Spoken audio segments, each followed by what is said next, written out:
Hello, welcome to the new episode of Talk Turkey. Hello, this is Murat Seyrek from Brussels. And I'm Nevşin Mengü from Istanbul. So we're discussing what's happening in Turkey in terms of economy, Turkish politics, in English for our foreign viewers. And this is our actually first episode in 2022, but we hope to do this more regularly from now onwards. And today we'll be discussing actually the number one issue in Turkey nowadays, the economy. It really is a number one issue in Turkey, Murat, because people are in a dire situation. It does not look good. Basically, people have become poorer, unbelievably, in the last 2 years. I mean, this started just getting poorer. Turkish economy started in a sense. When you look at the numbers, it looks like the economy is growing, but Turkish lira has been losing value. So basically, Turkey is becoming less valuable in that sense. This started right after Turkey changed its system from parliamentary system to the presidential system. And then the pandemic added up on top of it. And now it really does not look good. I mean, from inside of Turkey, I don't know how it looks from Brussels. I'm not sure if from the European perspective, people really understand how serious the situation is. And also, that in Turkey, it's one of the discourse coming from the government and the pro-government media as well, that there are also economic issues in the West, in Europe. There's inflation in Germany, Belgium, and all. But I'm not sure if we can really compare these two, because there are really major issues in Turkey. Prices are really soaring. Purchasing power, as you said, is declining. Inflation is steadily increasing. And even if it's sort of stable lately, Turkish lira has lost actually a lot of value in 1 year. I mean, I checked just before the program. 1 euro was 8.5 a year ago, and now it's almost 15.5. That's a change of 80%. And even the official figure of the inflation rate is actually 48.69%. And this is according to the Turkish Statistical Institute. I mean, according to ENAK, Inflation Research Group, it's how can we describe an independent research organization by economists in Turkey. They claim that the annual inflation has reached 115%. Obviously, from European perspective, this is incredible. People cannot even imagine such a figure in Europe. And this is, I mean, even according to official rate, actually, it is the highest also in Turkey in the last 2 decades, meaning it's the highest since the AKP came to power. And obviously, there's a responsibility from the government side. I mean, in terms of economic policies, in terms of country's image, rule of law, foreign policy, democracy. And there's also a new and a rather unorthodox economic model.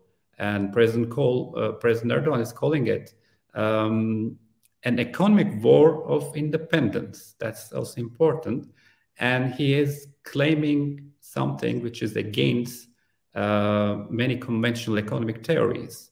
He claims that interest rates are the reason and inflation is the result. And that's why Turkey has been even decreasing the interest rates, which is normally the opposite of the conventional actually measures when you face with such issues. And I think I really like one explanation coming from the opposition actually regarding this. Meral Akşener, the leader of the second biggest opposition party in Turkey, she described this policy as umbrella is the reason and the rain is the result, meaning if you stop using umbrella, the rain will stop and then the sun will come out. But sun doesn't seem to be coming out nowadays in Turkey, right? Well, yeah, I mean, the thing is, yeah, Mr. Erdogan comes from an Islamist background, and according to Islam, is interest rate is like giving an interest is kind of haram, like banned in Islam. But obviously, in like modern understanding of Islam, obviously a lot of countries are giving some sort of an interest. You know, even Muslim countries, giving some sort of an interest. But I also mean, besides that, Mr. Erdogan believes if Turkish banks start giving out high interest rates, people basically will not invest their money in the economy. You know, rather than opening a new factory, they would just put their money in the bank and get the interest rate and have a sweet life. So high interest rates, according to Mr. Erdogan, is just going to basically, you know, stop the economy.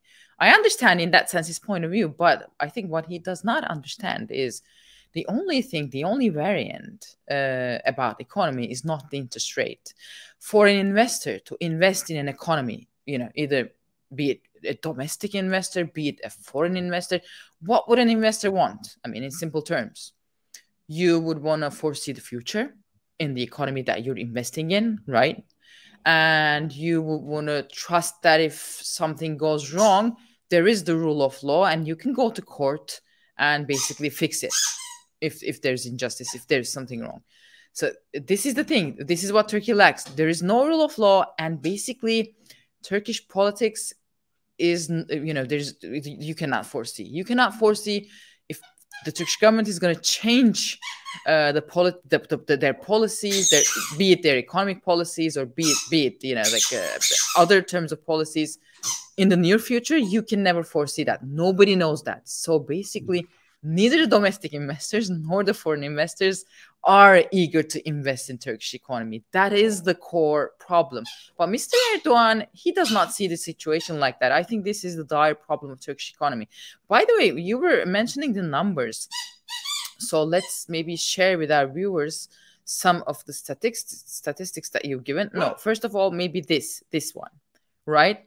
This gives there we can see the official rate figure and how they also had to maybe even recognize that inflation is high, because as you can see, until a certain point, it was not really going over 20%. And this is consumer inflation. There's also producer inflation is much higher than that. Producer inflation is like it goes to like 80%, 90% actually, very high, especially in terms of agriculture production. So this shows you actually there is more to come. You know, when producer inflation is higher, it means it's really expensive to produce something, but hasn't come to the market yet. So it's gonna increase. And we have this new minister of finance, Nurettin Nebati. He says that too. He says like there is more to come. Actually, we're going to see higher inflation in the forthcoming months. What he foresees is after March, the inflation is going to start decreasing, and by summer, we're going to see much lower prices. Well, the number one problem in Turkish inflation is that Turkish lira has lost a lot of value against American dollar. Since, you know, in an open economy, basically you export a lot of stuff to produce. So you're buying everything from a more expensive price when Turkish lira loses value. That is the core problem. So unless Turkish government is able to tame in like American dollar against Turkish lira, it's impossible basically to stop inflation. Right now, they have this new policy that what we call a dollar protected to Turkish lira. So kind of what it means is like they want you to bring your money, either Turkish lira or dollar, whatever you have, take it to the bank, have a new account, and this account will be guaranteed by the state. A Turkish lira account. Turkish lira, or you can exchange your dollar to Turkish liras. It'll be guaranteed by the state that if Turkish lira loses value against dollar, the difference will be paid by the Turkish state. So be it now it's around, say, 14 liras. One Turkish lira is around 14 liras. So say I went to the bank and, you know, I have this account now. If dollar raises to 70 liras in, say, 6 months, then the difference will be paid to me by the Turkish state. Where will this money come from? Well, surprise, surprise, of course, from other taxpayers. So actually, this is a very ambiguous policy. So basically, what they do is they take the, they take the tax from who can pay the tax from the from regular people, and then they basically from this tax they pay to the people who keep their money in this special account in the bank. So it's it's basically circling people's money in the economy.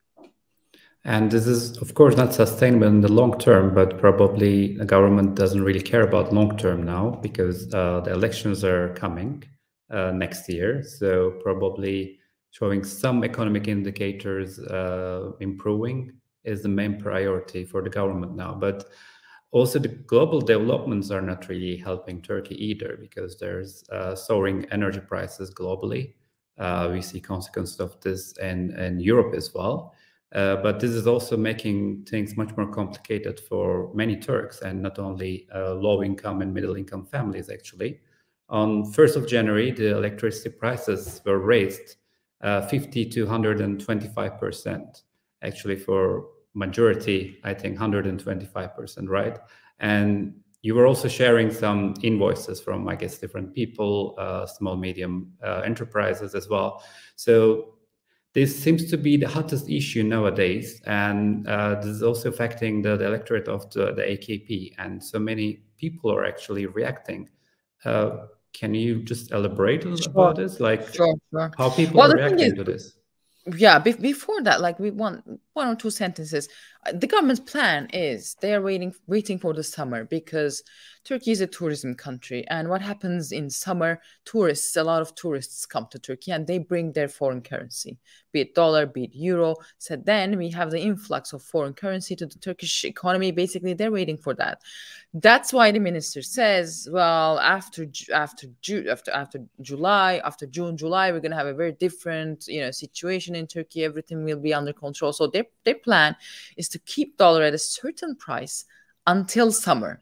Then they believe there'll be an influx of dollar, and then it'll be easier for the government to govern the economy. We'll see. I mean, of course, there are a lot of elements that can change the rules of the game, like a war between Russia and Ukraine, obviously. That would change the rules of the game, but we'll see. I mean, we'll see. We don't know. So basically, yes, Turkey exports energy. Turkey does not have natural gas. So to produce energy. Imports energy. So basically, Turkey, to produce electricity, we import a lot of natural gas, and also we import a lot of coal. Since we are importing all these, since Turkish lira has been losing value, now importing these goods are much more expensive than they used to be. So thus now electricity is really, really very expensive, and people have been facing really expensive bills that they cannot pay. And people are reacting. Let me show you this footage. These are basically business people, small business owners in Ankara. They are protesting, and they are basically putting their bills on fire in Ankara to show their reaction to the government. Mr. Erdogan is expected to basically reveal some new, maybe some new policies to lower electricity prices. However, the people say, basically academicians who study on that, they say it kind of is impossible. Since Turkey is importing natural gas and coal to produce electricity, there isn't much the government can do. What they can do is basically just lower the tax on electricity that's being sold. That's pretty much what they can do. Or one other thing that they can do is maybe help people with cash, pay people cash, to basically, kind of tame that sort of reactions. These seem to be the options of the government. Well, I mean, in Western Europe as well, governments are trying to do such things because even in Belgium, for example, my electricity and gas bills are doubled. But of course, the main difference is also, I mean, in Turkey, people were already feeling the decline in their purchasing power, and the prices are soaring, and this came sort of on top of this. And this is the effect on individuals, but there's also effect on the production as well.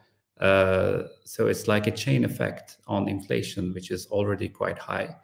And also, I mean, on the one hand, yes, increasing energy prices are also increasing the price of the production. But also, 2 weeks ago, Turkish factories had paused the production for a while, following supply issue connected to Iran. So this was also, I think, a major issue because, as you said, Turkey has high level of dependency on gas from Russia, Iran, and Azerbaijan. And Turkey's gas demand is also at a historic high at the moment. There is a sharp increase in industrial production in the last 1 year, but also more production means more demand for energy. So the production expands, and it's a good sign, but probably the gas dependency as well as potential conflict in the region as a result of Ukraine-Russia crisis, these are quite worrying for Turkish manufacturers too, I guess. It is. Yeah, we had that. That's an important issue, actually. We had these gas cuts in the production sector, basically, which was, in a sense, a scandal. These production facilities have not been able to receive. I mean, they received natural gas, but they were asked basically to lower their consumption, and the ones who did not, who were not able to, are going to pay some fine. And the reason for that was manifested as if, like, they said because Iran cut the natural gas. That's just part of the problem, because only 10% of Turkish the natural gas that Turkey is using comes from Iran. Actually, the problem is deeper. So we have two pipelines coming from Russia. One is like the blue current, and the other one is Turkish current. We are receiving gas from Russia, but of course, like, we are making almost like every year or whatever, in a few years, new deals about this, new agreements. We did new agreements. So this time, the government was not eager to sit down on a table and agree on a price formally, because Turkish government expected, what they believed, that the gas prices would decrease dramatically within this year. So they were reluctant to sit down on a table with Russia and agree on a price. They expected lower prices from the spot market. That was their calculation, which has proven to be very, very wrong. So it's really ridiculous. I mean, Turkey, rather than getting cheaper gas from the pipelines, Turkey is trying to buy from spot market. So Turkey is paying really high prices for natural gas. That is actually the core of the problem. I mean, again, wrong governance. Everything goes back to wrong governance, actually, in Turkey. Be it the energy crisis, be it the soaring inflation, whatever you turn into, it comes to bad governance.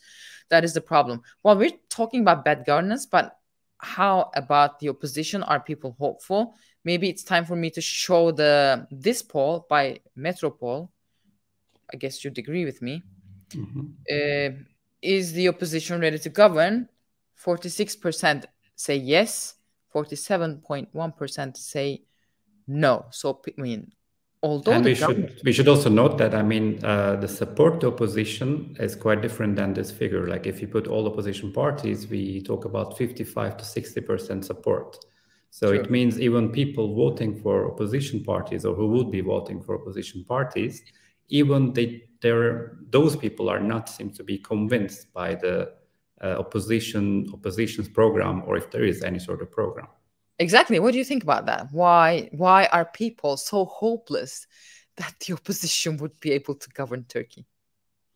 Well, I guess it's a bit like a long story of 20 years.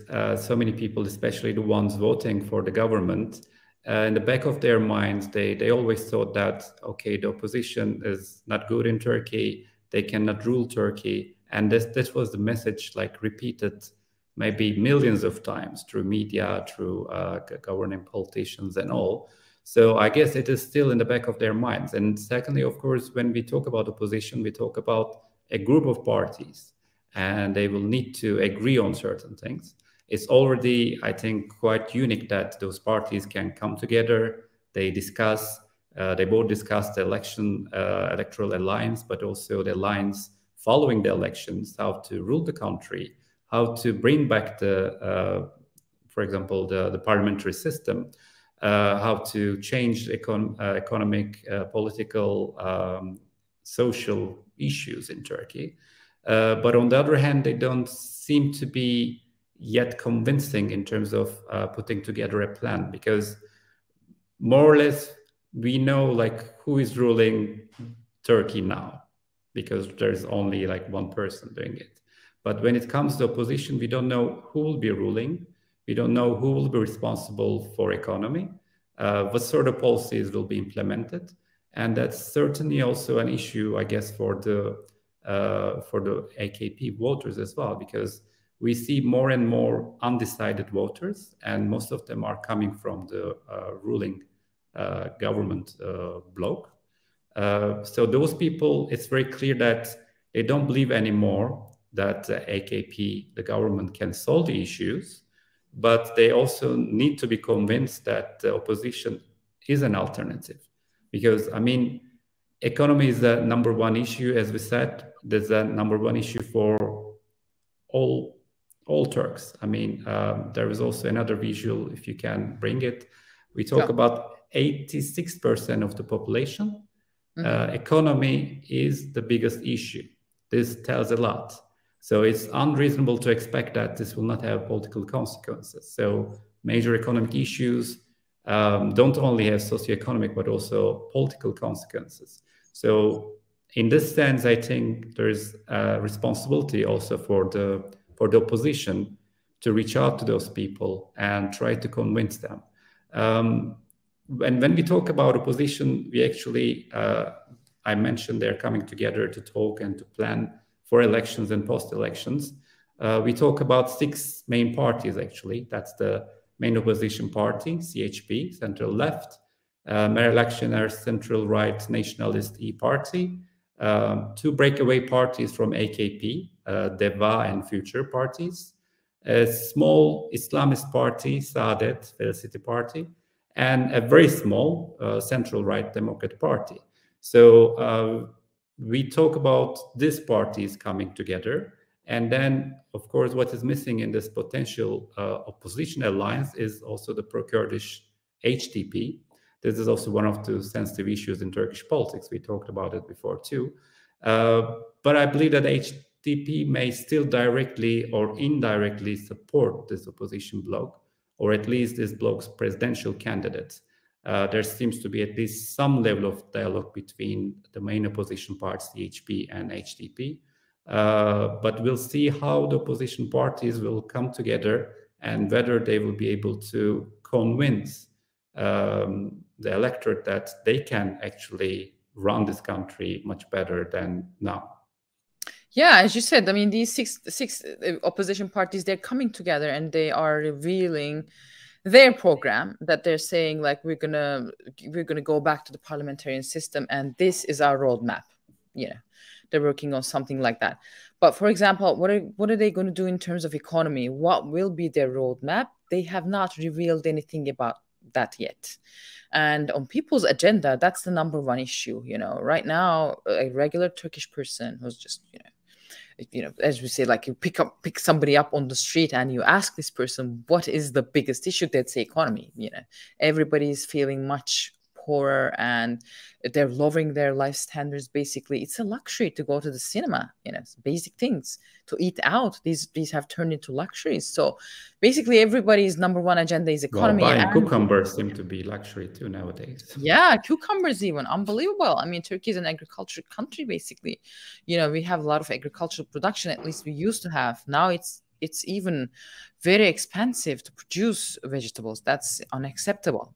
However, people need to hear something concrete from the opposition. Like, okay, now you seize the power after the election. What are you going to do the next day? What will be the next concrete step? They need to hear this. And as far as I understand, they haven't come together, these 6 parties, to discuss this economic policy concretely. They haven't sat on a table and discussed it yet. But they're saying, this is their next agenda. This is going to be their next move to form, professionals of economy within these parties. They're going to come together and basically agree on a roadmap, what to do to discuss their economic policies. this will be their next move. So I think the people are expecting them to say something. However, the other day, the head of CHP, Kemal Kılıçdaroğlu, he came up and he tweeted this. This is what he does these days.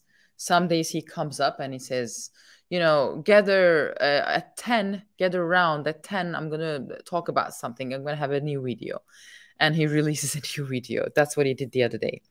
From his home, usually, right? From his home, usually, yeah. Either from his kitchen or from his study room, as this one. So in this video, he says electricity prices are soaring, very expensive. I am urging the government to take back the price increases. And he said, until the latest price increases are withdrawn, I'm not going to pay my electricity bill. So this was his thing. Obviously, the government opposed. The government saw it as like a start of a civil disobedience. However, he did not call other people not to pay their, electricity bills. He just said, I am not going to pay mine. So this is another thing that the Turkish people are talking about. Where is this going to lead? Are they going to cut his electricity? Probably they'll cut his electricity. Or, if Tayyip Erdogan does something, takes a step back, then it'll look like a great loss for Erdogan. So I don't know. But it's also one of the indicators that the opposition in Turkey is becoming more and more proactive. And they're doing it quite wisely as well. I mean, I'm not sure if everything he says in all these videos are amazing, but still, I think he managed to set the agenda in Turkey, which the opposition couldn't do in the past. So I think we should give it to the opposition that they are doing quite well in terms of being proactive and coming with interesting ideas and creative ideas as well. Yeah, how do you say, seeing the glass from the full side, right? At least they are doing this. Yes, but I mean, as you said, this looks like the economical situation looks like it is going to have some political consequences. Obviously, the atmosphere in Turkey is changing, and the government is depending on the summer. Basically, they're expecting a lot of tourists and the fall of the inflation, and their main aim is to keep lira at a certain level at whatever cost there is. They're going to try to keep the economy at this level at least until the election. Well, good luck. Okay. I mean, it also, the issue is also, I mean, so far we have been repeating one thing, that President Erdogan is also a lucky politician because the global developments have always been helping him. So whenever there was a crisis in terms of economy, other issues, different global developments helped him to improve the situation. Maybe first time all issues are just coming on top of each other because the global developments are also not helping, especially the energy prices. So we'll see. I mean, if there's a sharp decline suddenly in the energy prices, this may certainly help Turkey and the government consequently. But we'll see whether this will happen. So the solution, unfortunately, doesn't really depend on him, apparently, this time, but also what will happen, like if the energy prices will change, if a lot of tourists will come and visit Turkey. So there are so many ifs, actually. That's right. And we'll discuss what is happening in the next episode of Talk Turkey.